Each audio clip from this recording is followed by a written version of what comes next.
Welcome back to GA Fan TV. My name is Aaron. I'm joined here by Seamus Brady from the Play on GA podcast to run through all the weekend's GA action. We'll be looking at both provincial finals from the All-Ireland Senior Hurling Championship in great detail. Two fantastic finals. I mean, so much drama. You really don't know where to start with either of those two games, really, to be honest. Both nearly deserve a podcast of their own, to be honest with you.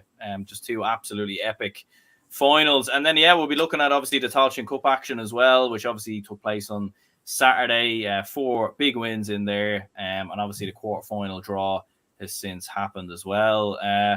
So Seamus, how's life? First of all, I mean, 2 absolutely epic provincial finals yesterday, and it feels like yesterday, like if there was an advertisement to show people for the GA or for hurling, you would have showed them both games yesterday, because it was just end-to-end epic, and probably the best day of GA maybe we've witnessed so far this year.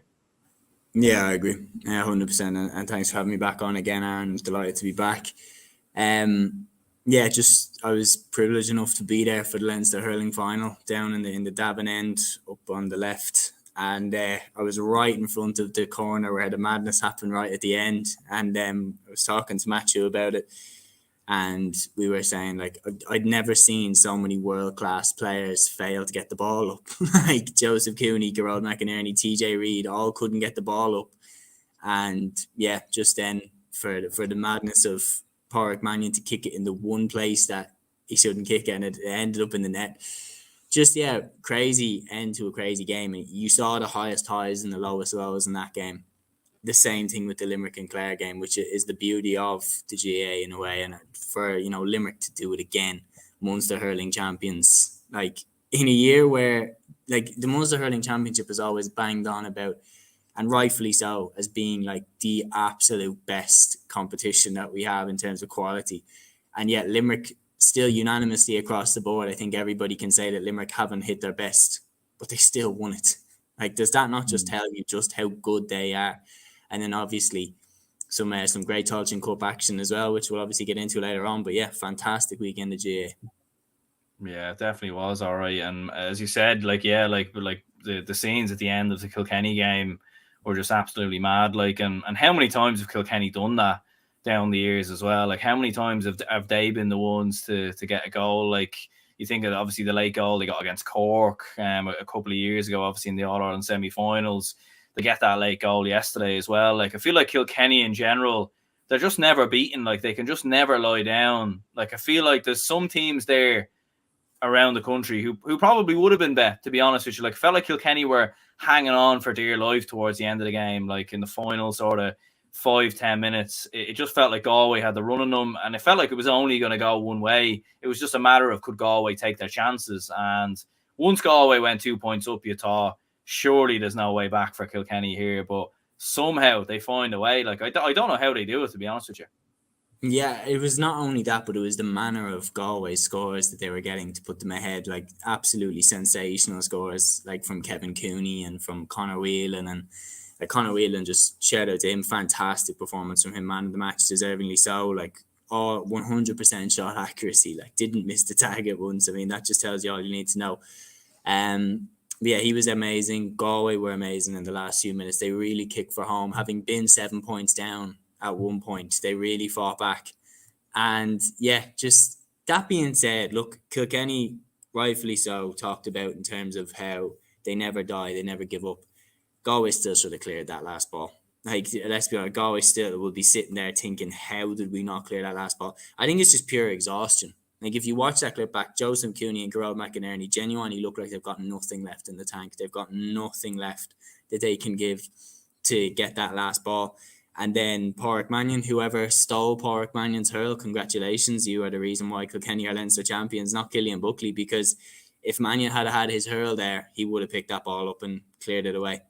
And instead, he didn't have the hurl, so he had to fly kick it, and he just kicked it into the one place where is the worst place you could kick the ball to. I think adrenaline definitely got the better of him there, and he just panicked and just booted it.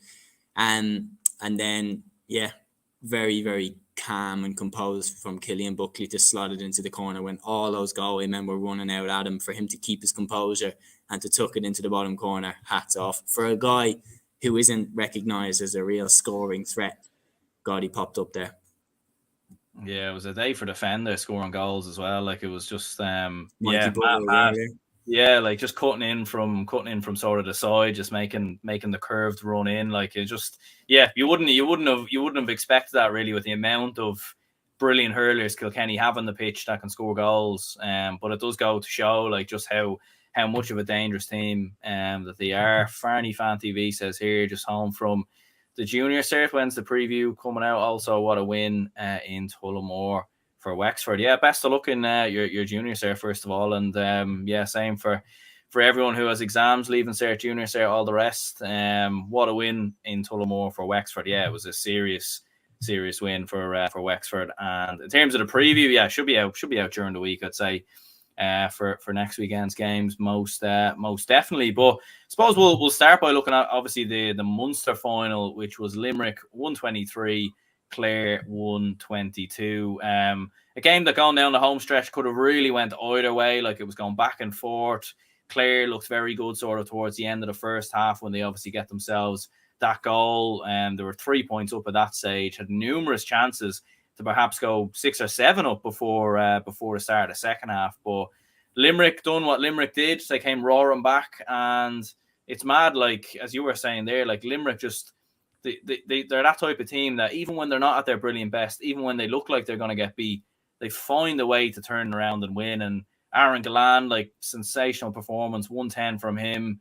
Shamie Flanagan, I thought, was very good as well, as was Tom Morrissey. I think someone was saying on Twitter that Tom Morrissey's a strong contender now, possibly for Hurler of the Year, and I wouldn't disagree. I think he's really gone under the radar, in fairness. But what were your thoughts on this game? Thought it was a brilliant game. First of all, like, the atmosphere is just an absolute cauldron. Like, there, you're watching it on the telly and you can just feel the atmosphere pouring off the screen. Like, you can tell it's such an occasion to be there, and would be such an honour to be there.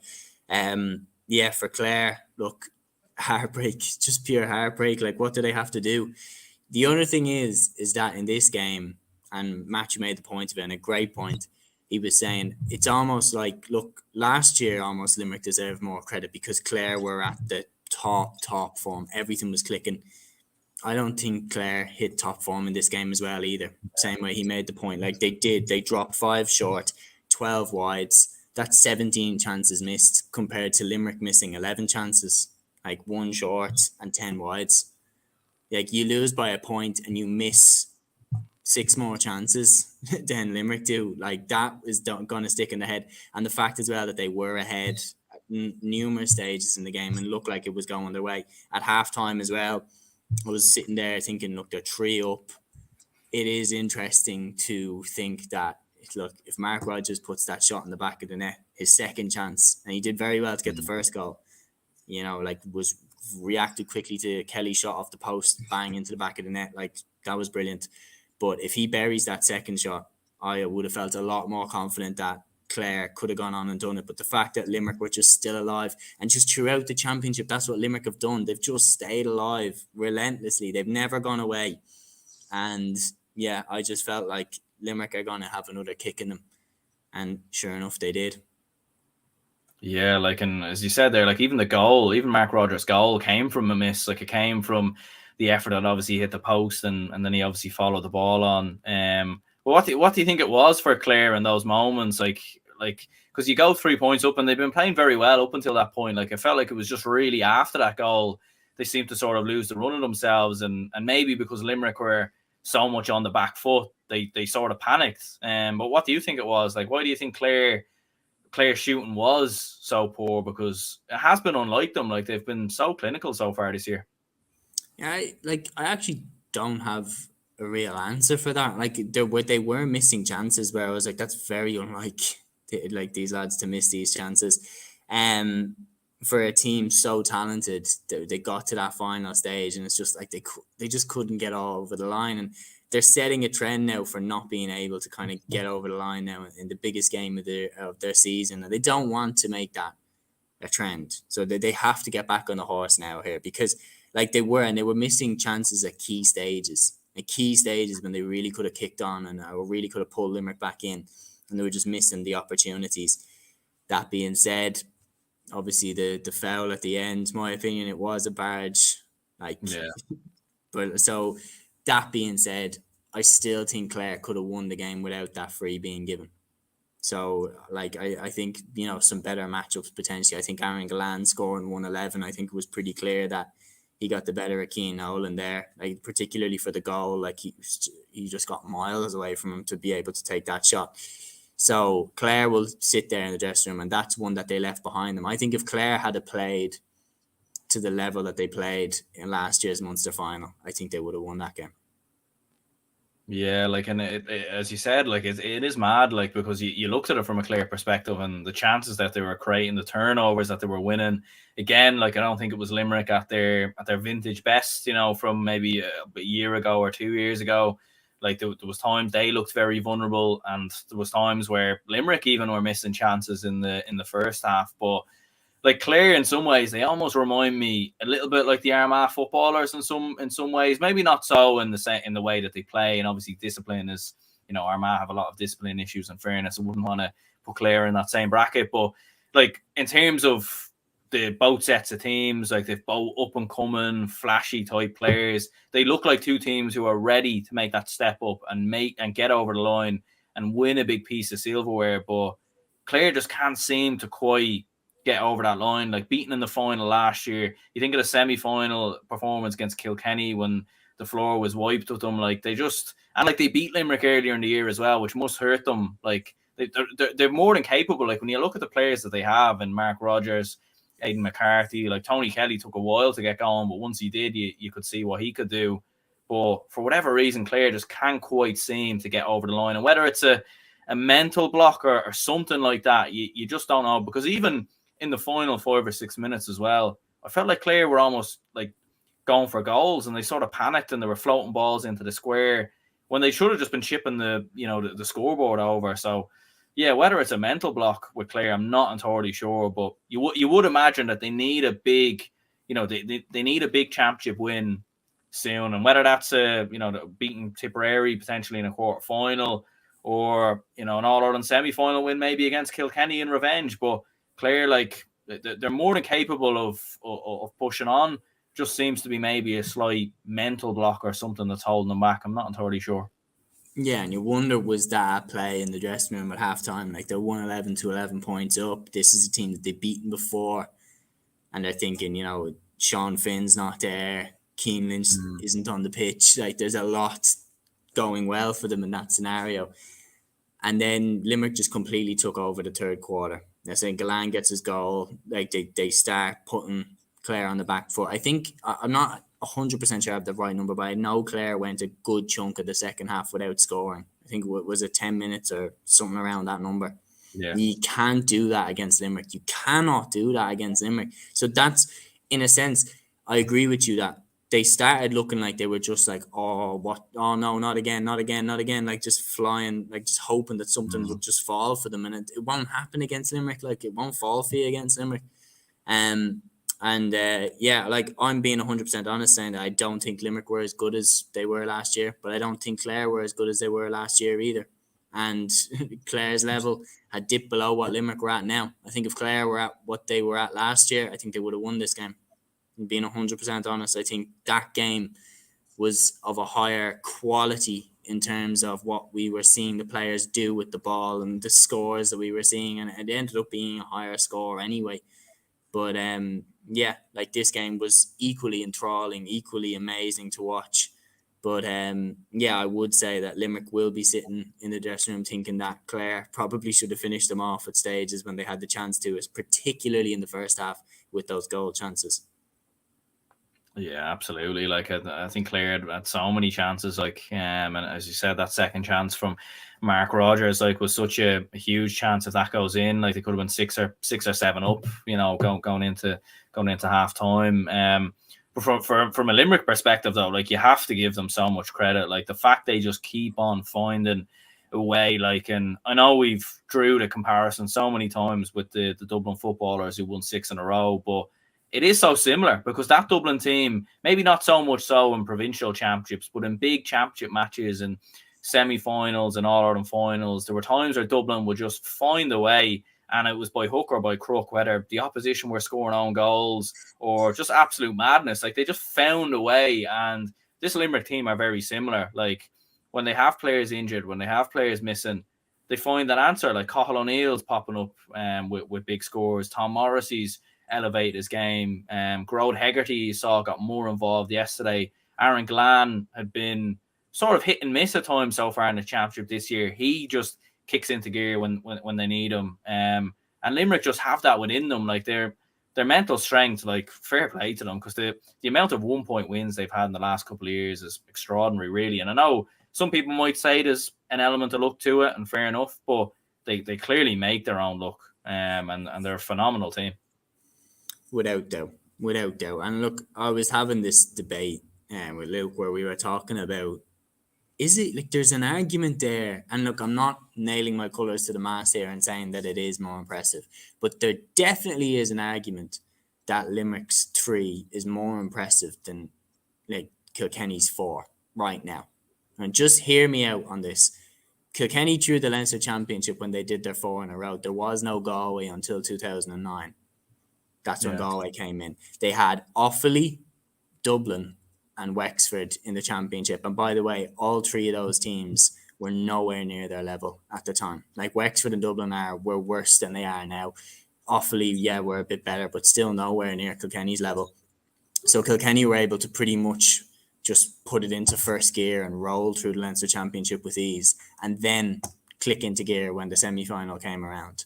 Whereas Limerick have had 4 wars immediately in the championship, like 4 absolute battles with Clare, Tip, Waterford, Cork, and they all come into that game knowing exactly what they're going to do. They all have been planning for this Limerick team over the preseason. They all know who's going to mark Grode Hegarty. They all know who's going to mark Will O'Donoghue, who's going to mark Keane Lynch. And still, Limerick just keep on winning. They just keep on winning. And even when they lose, they come back and they beat Clare in the rematch. Like there's an argument that do you get my point? Is in like from minute one, from day one, they've had unbelievably high quality teams coming at them, and they've managed to fend off all but Clare in this year's Munster Championship since they got their title back in 2020. Yeah, like I mean, well, since they got it back in 2020, I suppose since that All Ireland semi-final defeat to Kilkenny in 2019, like they've had to win the All Ireland the toughest way possible almost every time when you think about it. Like even in 2021 and 2020, when they obviously when there was no round robin, like they still had to beat Clare, they still had to beat Tipperary, they still had to beat Waterford. They had to beat Waterford when they were in their prime, like maybe not prime as in the John Milan era and everything else, and maybe not even as good as the Waterford side of 2017, but under Liam Cahill, like Waterford were there. If Limerick didn't exist, Waterford would have won the All Ireland in 2020, in my opinion, and possibly would have won it in 2021 as well. Kilkenny, like the crop of players that they have at the minute under Brian Cody, like in their last season. Clare, you look how much stronger they've come on. Galway have always been there. Wexford have, come on, under Davy, obviously a bit of a disappointing year this year under new management. But like for Limerick, they've had so much to contend with. Cork as well, and the amount of underage they've had. Like it hasn't been easy, and people forget as well in that match versus Cork, Limerick were at one stage going out of the championship the way results were going. Like Cork were winning and Tipperary were beating Waterford. And what would have ended up happening was Limerick would have went out of the championship. So it's extraordinary to think like that. It has not been easy for them, and like the fact that the willpower within them, and like you have to give John Coyley, Paul Kinnerk so much credit, because the composure of these Limerick lads is what impresses me the most. Like going down the home stretch in pressurizing tough moments, like the fact that they're able to keep their composure, in my opinion, is what's separating them from a lot of teams. Like even Waterford a couple of years ago, Waterford not winning an All-Ireland in such a long time, Limerick just able to keep that composure. And it's mainly because they've been there and done it. And I think that's something that also happened with Dublin a lot of the time against Mayo, whereas Dublin had been there and done it and Mayo hadn't. Like, and I think that's what, in my opinion, separates Limerick a lot of the time from other teams. Yeah, no, you're definitely right. I feel like that's what happened to Clare in the Munster final. Like Tony Kelly, John Conlon, Shane O'Donnell. None of these players have a Munster medal. None of them have got over the line in a Munster hurling final, which is an absolute crime that they don't have a Munster medal, isn't it? Like, I mean, for players that good to not have a provincial medal. But yeah, like just to back up my point about the Kilkenny team versus the Limerick team. Kilkenny won the All-Ireland in 2006, winning against Cork by 116 to 113. Like, 116 is Limerick's first half scoreline now. And look, I know that the standard of hurling has just gone through the roof, but the reality is Kilkenny scored 226 in an All-Ireland hurling final and still couldn't beat Limerick. That's how good they are. Like, so when you're talking about composure, and there were numerous stages of that All-Ireland final when Kilkenny had them on the ropes, like really had them on the ropes, and Limerick just settle down, batten down the hatches, we'll get our moment again. And that's kind of the attitude that they have. No matter what, when a team's getting a run on them, you can almost see in their players' faces that they're like, especially, do you know if a team wins a free and they give the Limerick lads a big shoulder and it's, yeah, come on. Like, you can almost see like the Limerick lads being like, we've seen this before, buddy. Like that type of attitude. Like, we know what happens now. We get a run on you and then that's it. And that's what happened with Dublin. Teams would, come into Croke Park, big game plans, give it the 40 minutes and then win a free and give it the big one. And then eventually Dublin will get their purple patch. And that's what Limerick are doing. They know. They're almost like the king in the jungle. Like they're waiting for their time to strike. And when they do, they hit you damn hard and they win. They win pretty much every time. And I think they're going to be pretty hard to stop from now to the end. Yeah, well, I suppose they just have to win 2 more games, and then they've equaled Kilkenny's 4 in a row, 4 All-Irelands in a row. So, like, they're don't get me wrong, like, I think that team is like absolutely flawless. That Kilkenny team, like, genuinely flawless. And I think if Henry Shefflin had been fit in that 2010 final, I think there's a good argument that they would have made it 5. I think he was that important to them, and him going off injured in the first 10 minutes was devastating. But I think, like, in terms of comparing, but I'm more saying to the point that we have to take into account just how hard it is for Limerick to get out of Munster compared to Kilkenny waltzing through Leinster. Absolutely. Yeah, no, like, and I do agree as well. Like, I think it's definitely an interesting discussion and an interesting debate, and I'm sure some Kilkenny fans would probably disagree, but like, I think but even a point, But even a point you made there about Henry Shefflin going off, like Limerick have had big injuries as well. Like Cian Lynch didn't, puck a ball last year during the championship. Briefly, like came on in the semi-finals, but more or less this year he probably hasn't been at it, to be honest with you. And to think, like, Cian Lynch won Hurler of the Year twice, before. So, like, to think you're taking a 2-time Hurler of the Year out of your team, out of your squad, and you're still able to do what you've been doing. Like, so I think there's it's definitely a debate that definitely has a lot of warrant to it, in my opinion. Matthew Hurley, who's with us here, says R.I.P. Teddy Mack, true legend. Are you going to talk about the questionable decisions in the Cork Dublin minor match? We definitely will discuss the Cork Dublin minor match, maybe ever so briefly towards the end of the show. And RIP to Teddy McCarthy, obviously legend of the GAA, icon of the GAA, I suppose, when you look through the history and what he's obviously been involved in both football and hurling. And I suppose he was obviously before our time, Seamus, but you can't deny a true icon of the sport. Yeah, and like his feat of winning the All-Ireland in both codes in 1990 with the footballers and the hurlers is just testament to what an amazing sportsman he was. And a real legend in Cork. And yeah, I was like absolutely shocked when I heard the news.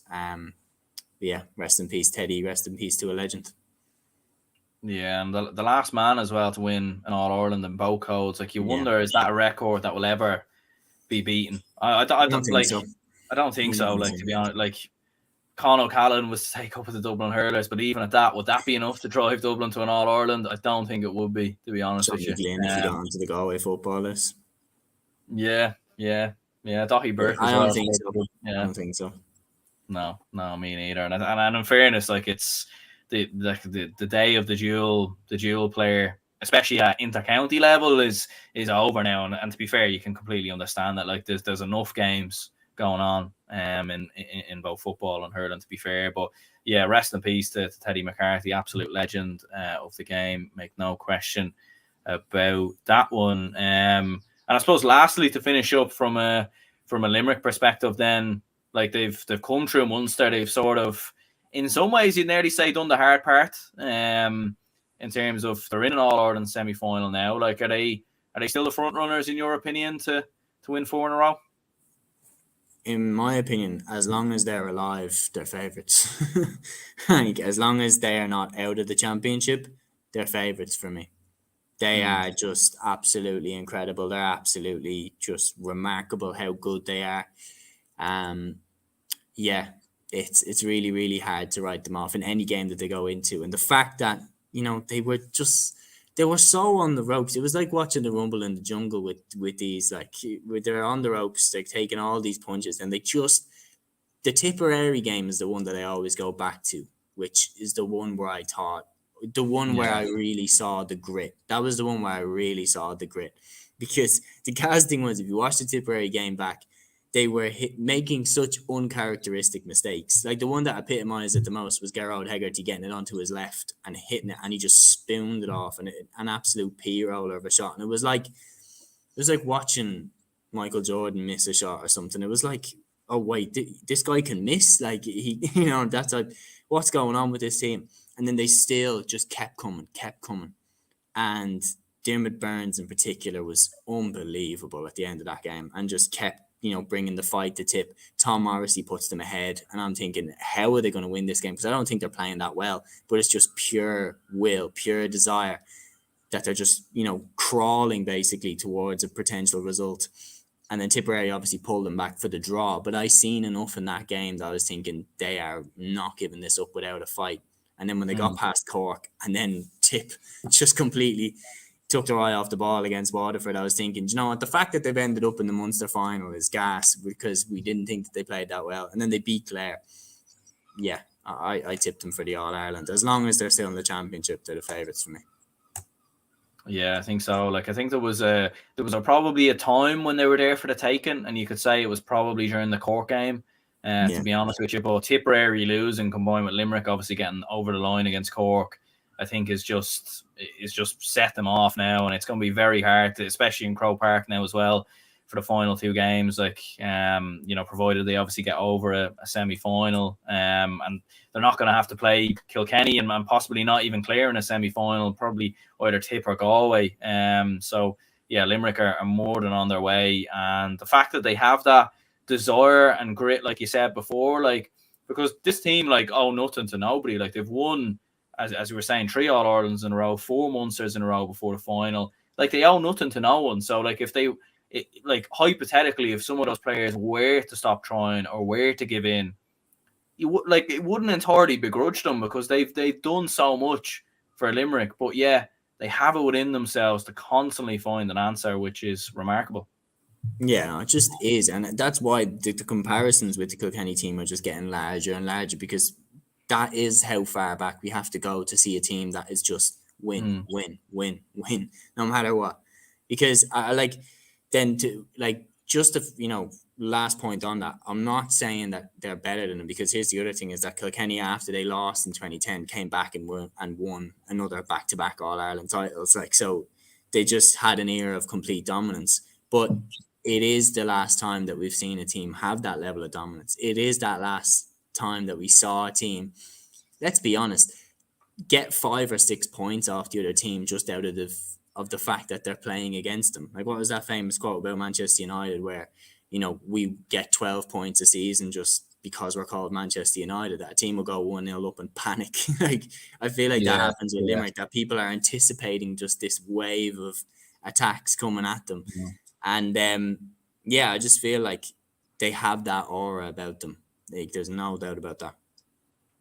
Yeah, and I do completely agree. And I think, again, like, to draw a comparison with I don't mean to keep making this about Dublin, but like when Dublin will be playing in the Leinster Championship, there'll be times they go up against Meath and Kildare, and they just, like, there was one year I remember Meath kicked 4 points in the Leinster final. Like, it was just pure panic because they're coming up against such a great team, and it's suppose it's that aura, I think, does play a big part. But I suppose moving on to the Leinster final, Kilkenny 421, Galway 226. A mental game in more ways than one. Obviously, Cillian Buckley with that late dramatic goal, last puck of the game.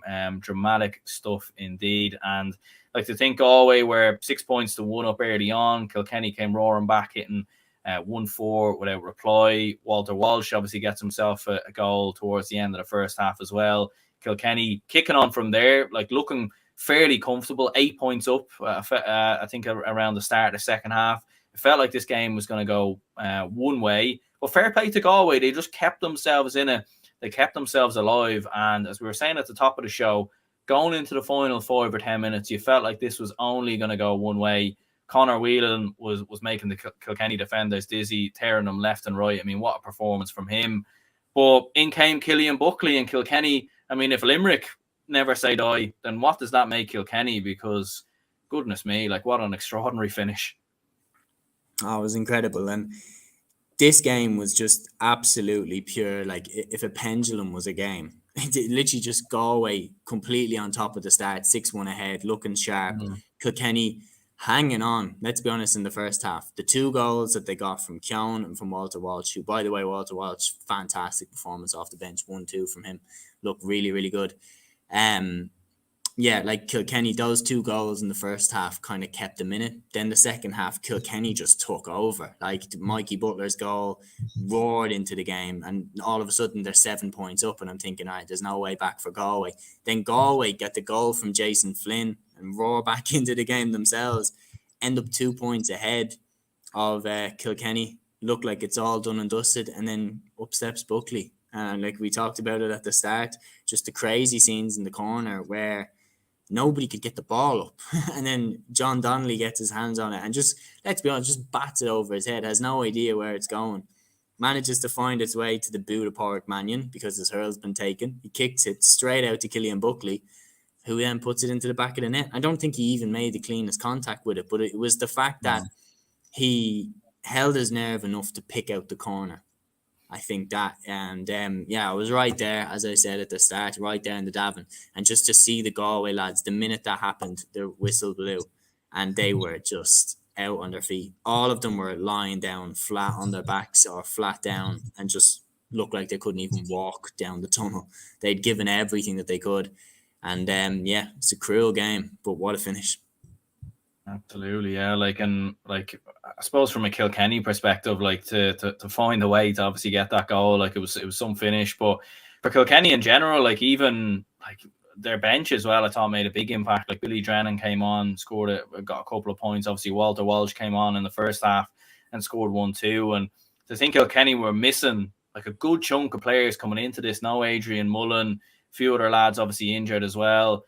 Like, for Kilkenny, like, they've some depth in their panel, in fairness.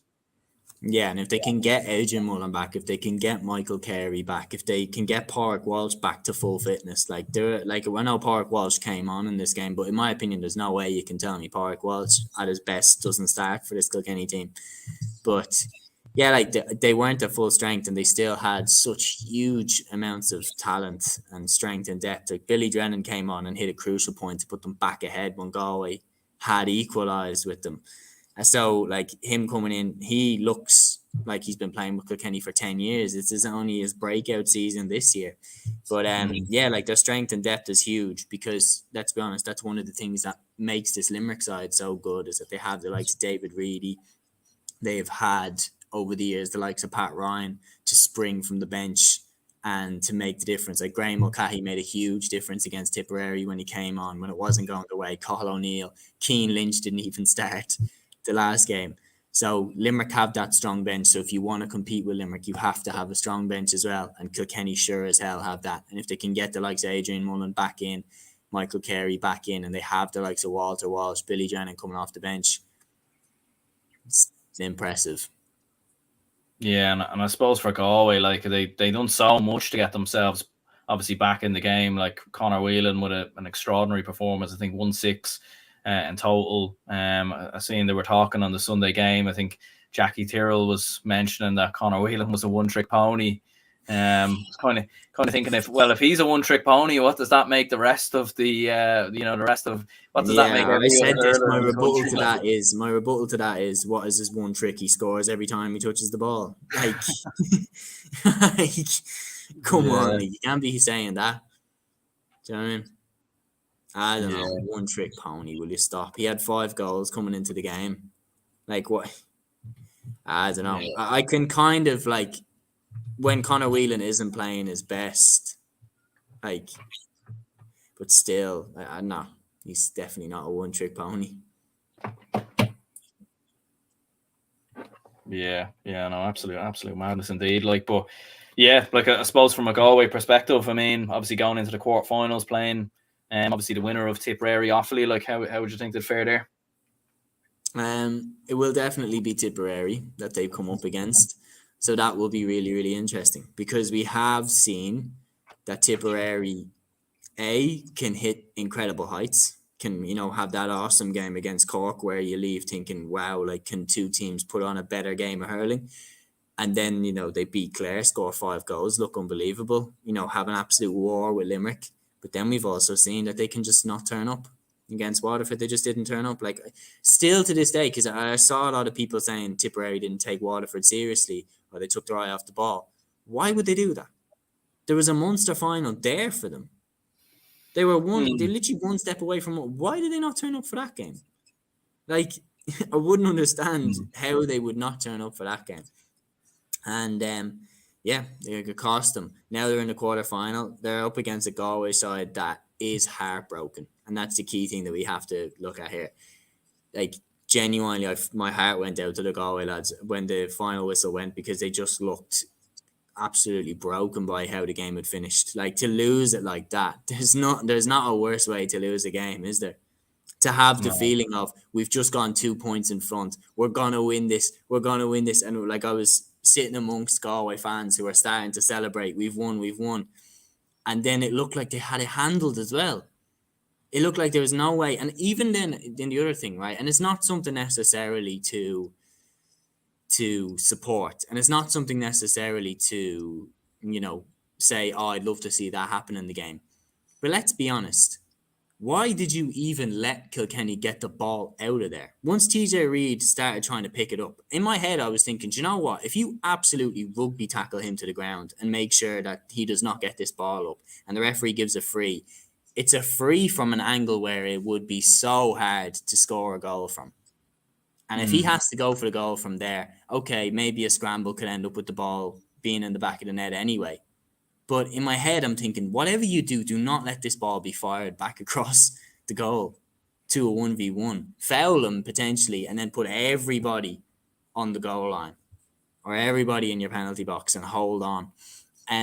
Instead of letting it get across the box. And is that, I'll throw this back to you, does that show a lack of a ruthlessness? Because let's be honest, the top teams, I mean the dynasties, the dominant sides that have put 3-4 All-Irelands together, I'll do you and I'll bring it back to Dublin. Like, if that was Dublin Kerry or Dublin Mayo and the ball was over there, do you really think the likes of John Small, Philly McMahon would let someone fire it across the goal? Not a chance.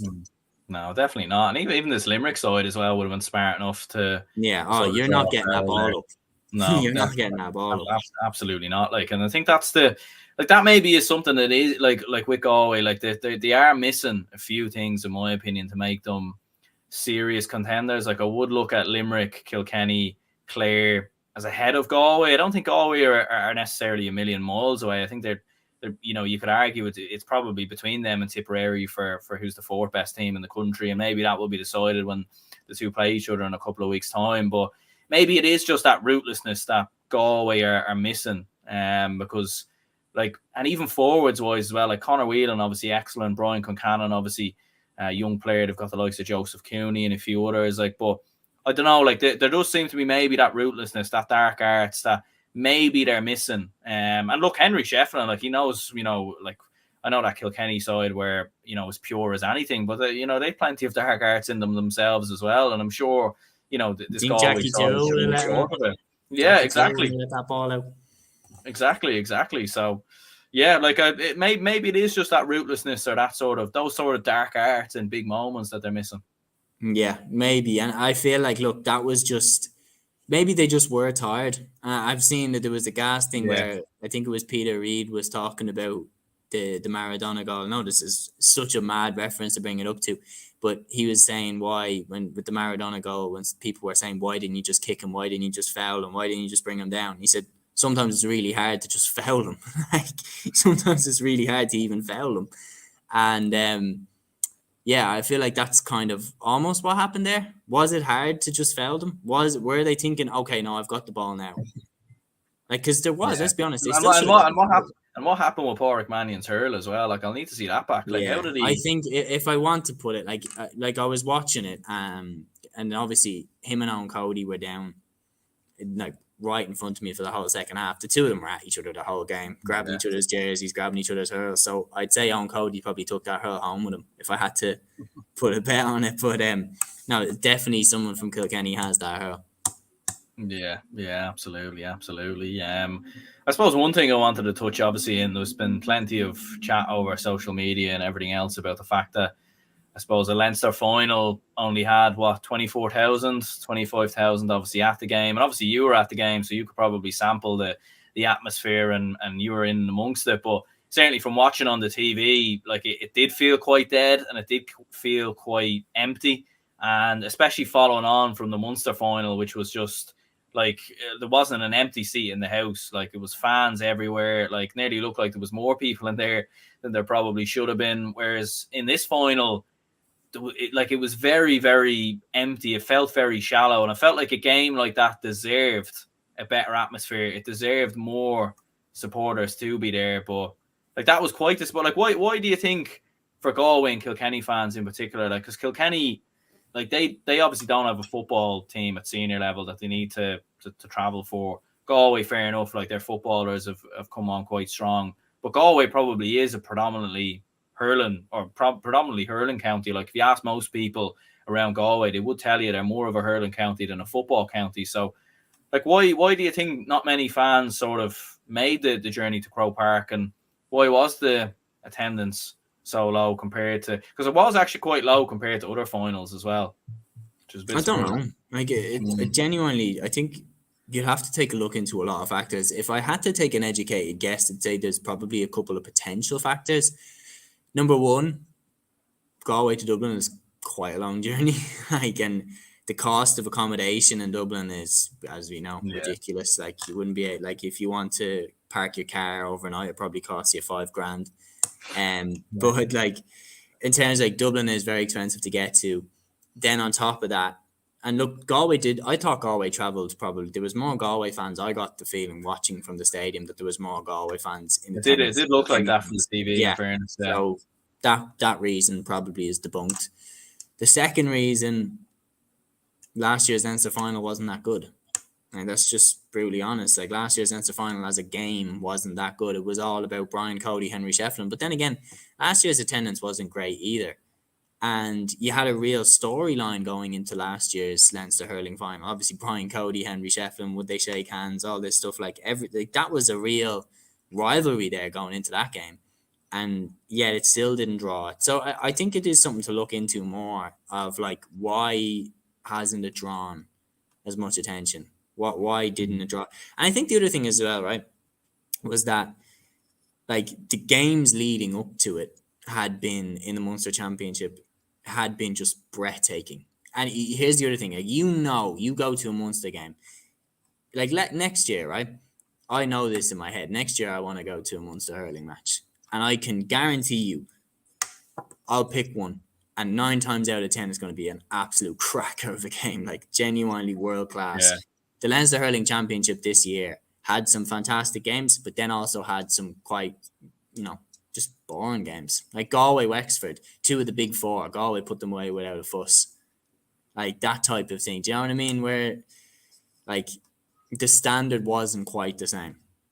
And for the final, I feel like could that have played into it? I don't want to say that any fans don't travel well or anything, but the thing was, I was in the premium section of the Davin, and that was actually quite full. Like there actually was a lot of people around there. But then when I looked down, I could see that the lower Davin below us had basically nobody. And all the shots of Killian Buckley hitting that last minute goal, if you look at them, there's nobody in the stand there below him. Yeah, it is disappointing to see. Like, but as you said, there is a lot of factors that come into it. And I think it's €35 for a sitting ticket, which is just absolutely mental money altogether. Like, to be paying and obviously it's not easy with the cost of living and everything else, like you said before. And for Galway fans making the journey, Kilkenny fans making the journey, as well. Like, I did see like a few people tagged me on Twitter and everything else who were saying that maybe the final, these provincial finals should be moved to Tullamore or Portlaoise or Nolan Park, even maybe as well. I wouldn't be so against it because, like, the other thing is, right, is that how many people does the Gaelic grounds hold exactly? Do you know? I'm not totally sure. I think it might be. I'll check that very quickly. I think it might be around 40,000. I think 40,000 mark, and and don't get me wrong, 49,000. If they had had a 60,000-70,000 seater stadium, they would have sold that out as well. Like the appetite to get to go to that game was unbelievable. But yeah, I think it's a number of factors. I think there is just a hurling craze down in Munster as well. Like a pure, like they live and breathe hurling. And look, Kilkenny live and breathe hurling as well. But I don't know.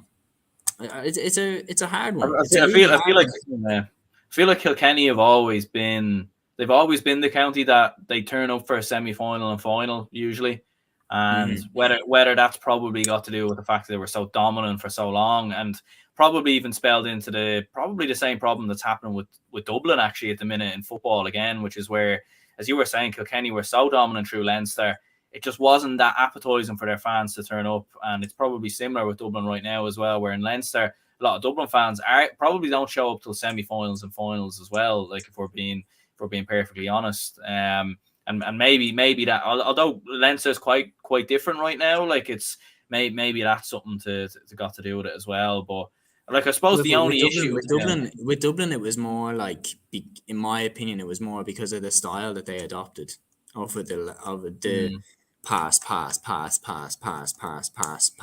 take a shot from a percentage area and just strangle a team. It was just like, it wasn't.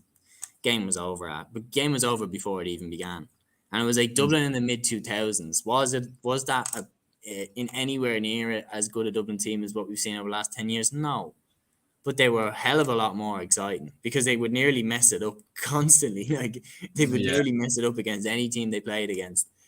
And look, 82,000 people came to watch Dublin Laois in 2007 in the Leinster football final. Like, that sounds insane when you put that up against today. And look, that was during the Celtic Tiger. That was a completely different time to be in Ireland. There was no cost of living crisis in Ireland back then. People could happily pay away for a ticket to go see a Leinster final. And the other thing was, there was jeopardy. Dublin could lose. Dublin were actually fancied to be beaten in that Leinster final by a lot of people by that Laois side.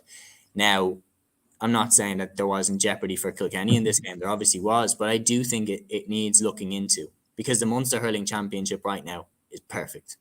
It's perfect. There's nothing more they can do. It is the perfect product. The only thing I would say is promote it a bit more. Like that's my general GA marketing 101 suggestion, that just market the games a bit better.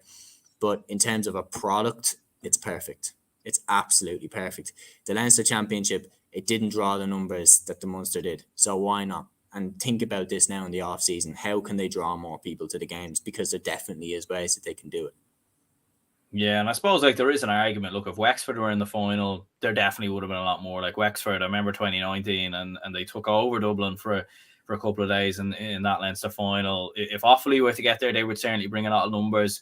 Dublin, I think, would probably be similar, to be honest with you, with what we probably seen. Maybe the Hill might have been open then, or something like that. But again, Dublin are a predominant football county. But I suppose like the flip side of that, and I think the problem is like, and I think it kind of goes back to Leinster GA in some ways, and probably even the GA themselves. Like there isn't really another, because you think of like the attendance yesterday was 24,000, and you think about it like Nolan Park, the attendance there is I think 27,000. I think Portlaoise might be 18,000. I think Tullamore is something similar.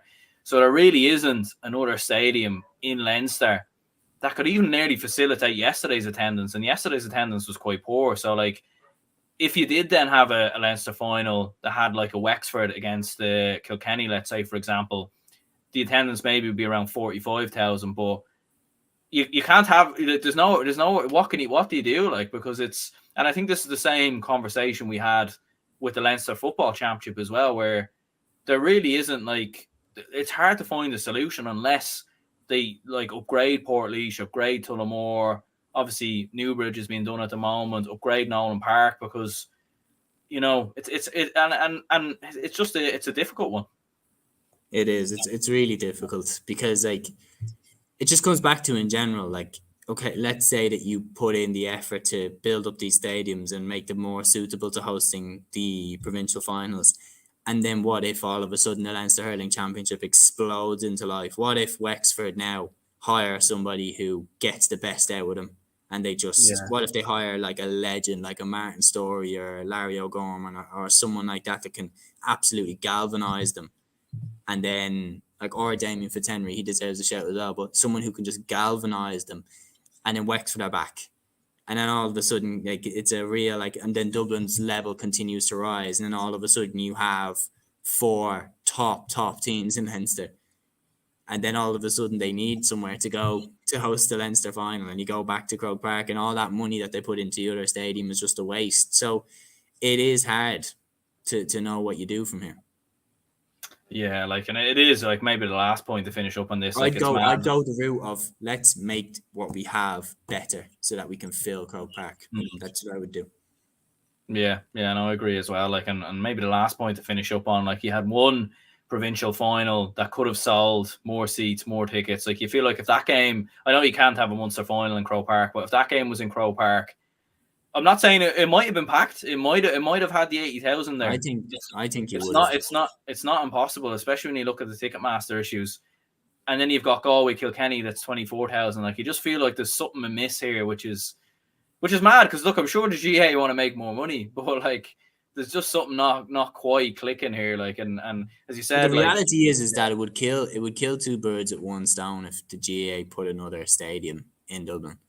If they put another 45,000 seater stadium in Dublin, well, then Dublin would play their home games away from Croke Park. That would kill that argument, and then they would have a better stadium to host the Leinster Hurling final potentially, and then that would give Croke Park back its aura of making it to Croke Park. So I actually think, look, if they have the money for it, honestly, pick somewhere in Dublin that you can put a stadium in. I know that's really ridiculous to say, but like, look at it and think, okay, well, can you make Parnell Park bigger?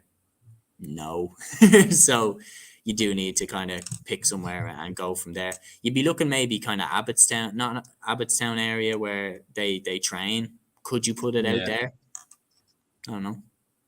Yeah, no, it definitely is a conversation, most definitely, that needs to be had at some point. Kenneth says here, €25 for a ticket for Carlow and Dublin, effing ridiculous. Yeah, like, it is like, it's just the ticket prices are very, very bad at the moment. Like, and especially when you've got GA Go as well. Like, there's just and I think all this probably does play a part in fans not going as well, especially when you do have so many games to go to. Like, you don't feel anything against any Galway or Kilkenny supporter who didn't want to go to that Leinster final, because there's a multitude of reasons for them not to go. The GA is always going to be a reflection of what it's like in Ireland right now. The GA is such an integral part of Irish society, of Irish culture, of what it is to be Irish. So when there's an issue in Ireland, that issue quite often will translate into the GA. So do you remember when they were having that debate about, so if the cost of living in Ireland is high, well then the GAA, one of the most, key organizations in Ireland, will also get more expensive. Like there's no doubt about it. And when you look at, remember that debate a few weeks ago that was saying, is there a harmful drinking culture in the GAA? Yes, because there's a harmful drinking culture in Ireland, like in general. Yeah, so it's like, you put 2 + 2, you get 4. Like, yeah, you know what I mean? exactly. Yeah, absolutely. No, like I think, yeah, completely agree as well. Like I think it's fortunately it is just the way it's gone, and look, hopefully there can be some sort of solution for the GA to look at, because to see a game like that with such little atmosphere, it was disappointing. But again, like there's no real right or wrong definitive solution, I think, jumping out at us right I now. think it's one to maybe revisit in the future. Maybe that's a video to do in the future. Solving the Leinster Championship. Yeah, I think so. I think we'd need probably a few hours, I think, for that, to probably go through football and hurling. But I suppose what we'll do is we'll have a look at the weekend's action from the Tailteann Cup. So we'll just have a look at some of the games on screen here. So as you can see there, it was Offaly 2-14, Wexford 1-22. Sensational result actually for Wexford, a result that not many seen coming, and it's actually the second year in a row that Wexford have gone away to Offaly and beat them in their own backyard. As you can see there, listed the scores: Mark Rossiter 1-4, Owen Nolan obviously on the score sheet as well. Carlow, good win for them against New York. I did watch the game on GA Go. New York were actually leading at half time, and there was actually a brief moment in the game where you thought like New York could pull it off. But I suppose thoughts on both of those two games first of all.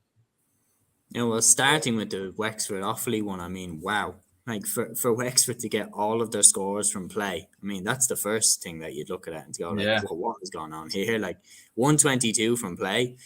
Mark Rossiter at 1-4. Owen Nolan with 4 points. Brian Malloy with 3. Robbie Brooks, Kevin O'Grady, Glenn Malone, Ben Brosnan all with 2 points. Just outstanding from Wexford. Absolutely fantastic. And John Hegarty there, look, there's an element of a bit of consistency coming with this Wexford football team. Like that they're actually starting to put together a few results, because over the last 2 years, Wexford were just as likely to prove you wrong when you were written them off for a defeat. And then the minute you expected them to, put a team to the sword that they probably should, they wouldn't turn up. And now they're, building it in a little bit more consistency. And it's fantastic to see. Offaly, again, 2 players sent off, 2 games in a row. Like the Cavan games, that's definitely something that they need to look at. Honestly, don't know what's going on. I don't know how they lost this game, to be honest. Like Wexford at home, if they're talking about, trying to get promoted out of Division 3, this has to be a game that they win.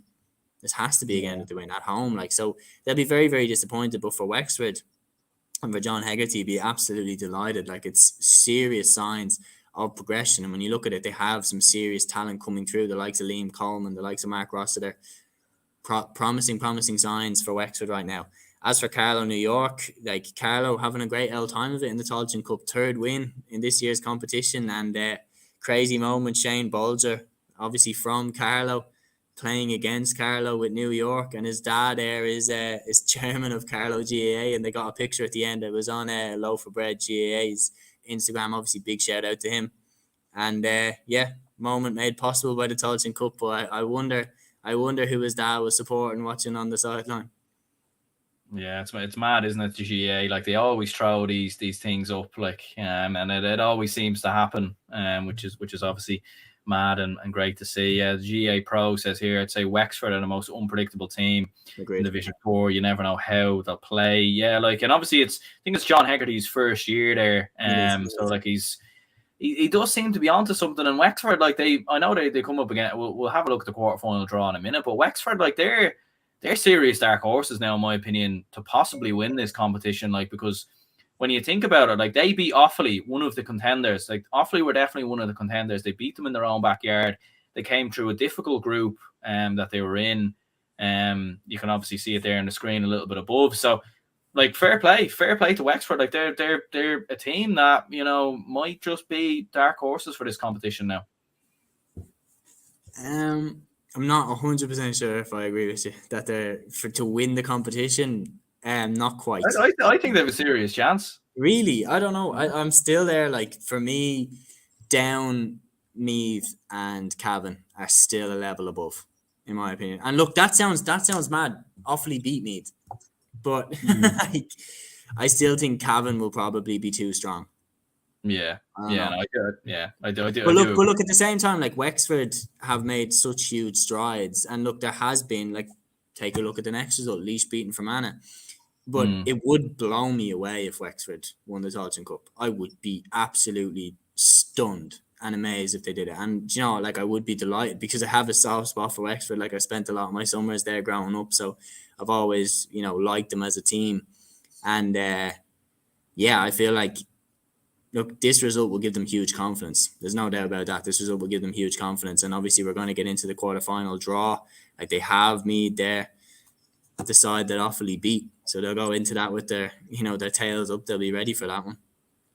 Yeah, I think so. I think so. Yeah, like I think as you said there, I think it is. I think Cavan are the series favourites. Like it is their trophy to lose, in my opinion. I think they're a good bit the favourites. But as you can see there, as you were saying, Fermanagh won 9, Laois won 11. Definitely a huge shock as well.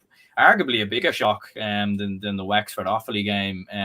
Just because Wexford have been coming in with a great bit of momentum. Offaly have been coming in, I suppose, on the back of a heavy defeat to Cavan. Whereas on this occasion, like Fermanagh promoted out of Division Two, or promoted out of Division Three, obviously in Division Two next year.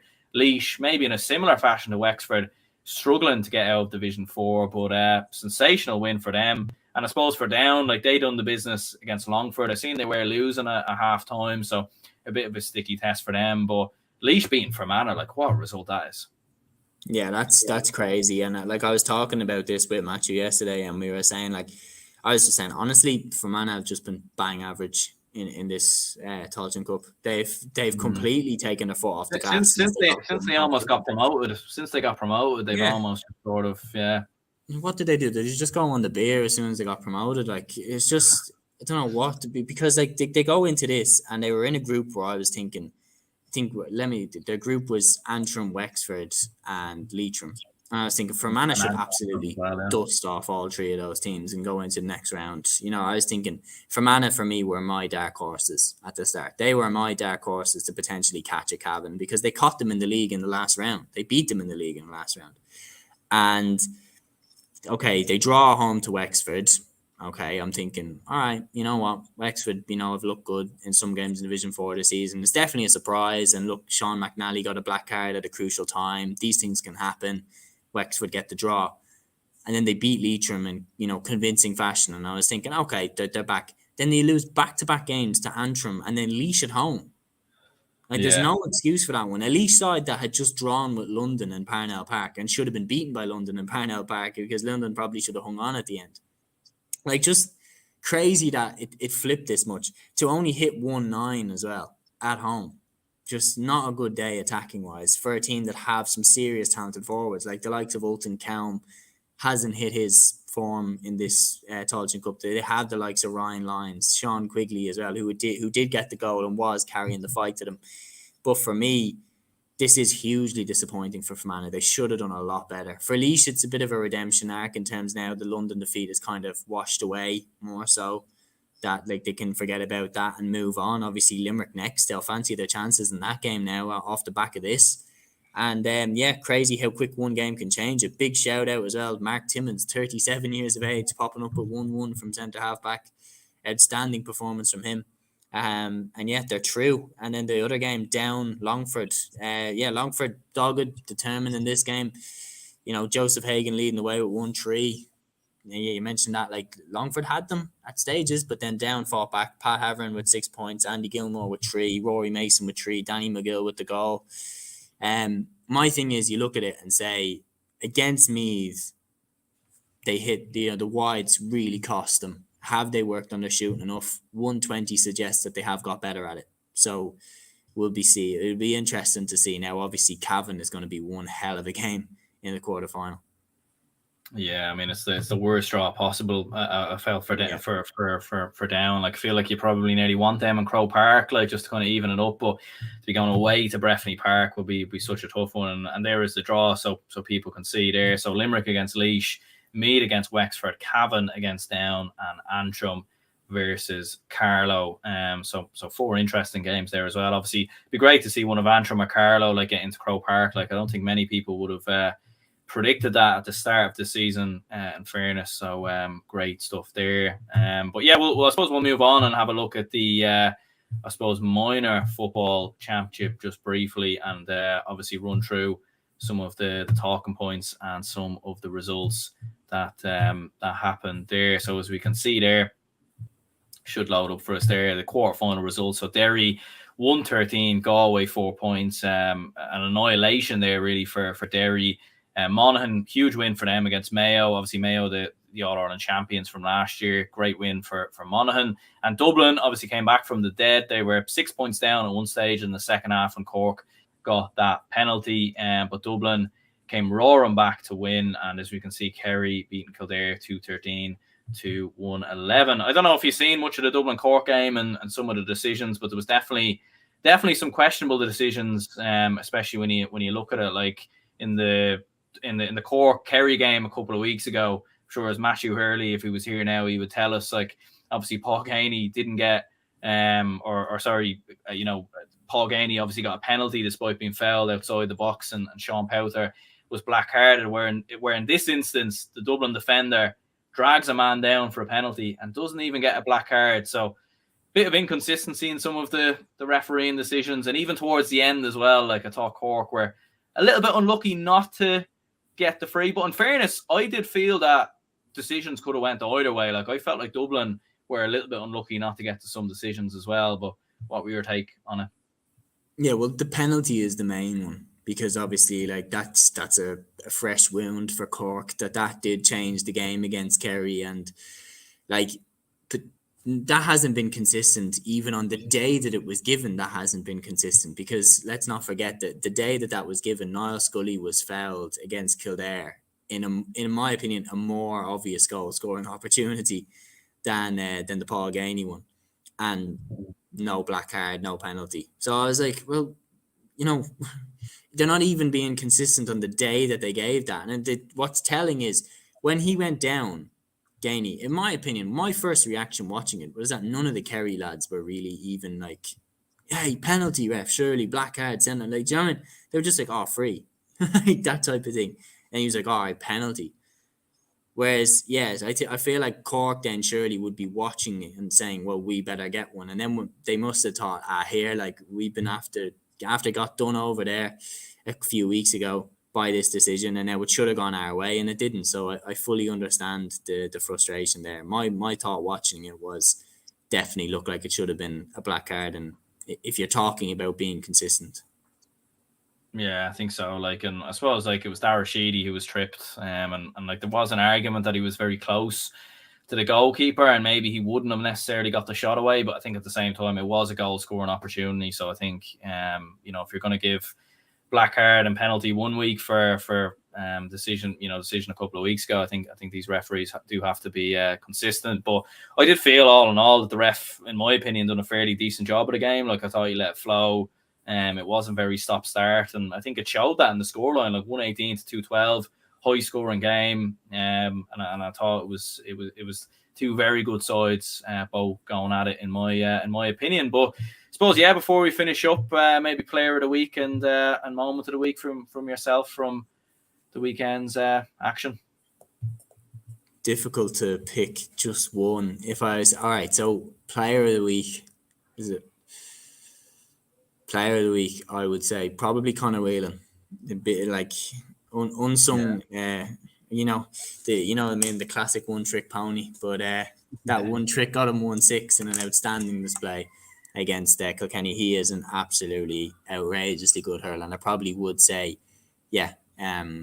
performance of the week, Conor Whelan for me. And moment of the week, you can't look past the Cillian Buckley goal. Like, that's just.